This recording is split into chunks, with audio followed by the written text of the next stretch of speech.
نائب وزیر اعظم اسحاق ڈار کا ایک روزہ دورہ کابل۔ افغان نائب وزیر خارجہ و پاکستانی سفیر نے استقبال کیا۔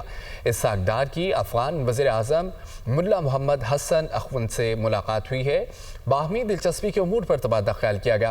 ترجمان دفتر خارجہ کے مطابق ملاقات Uzbekistan Afghanistan Pakistan railway framework پر دستخط کے موقع پر ہوئی۔ دو طرفہ تعلقات کو فروغ دینے کے لیے اعلیٰ سطح رابطوں کو برقرار رکھنے پر اتفاق کیا گیا۔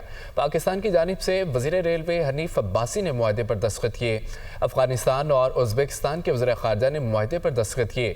وزیر خارجہ اسحاق ڈار افغان قائم مقام وزیر خارجہ امیر خان متقی سے بھی ملے۔ فریقین کا دو طرفہ تعلقات کی رفتار کو برقرار رکھنے پر زور، تجارت، ٹرانزٹ اور سلامتی کے شعبوں میں باہمی مفاد کے لیے تعاون بڑھانے کا عزم، علاقائی اقتصادی ترقی کی مکمل صلاحیت کے حصول کے لیے رابطے میں رہنے پر اتفاق کیا گیا۔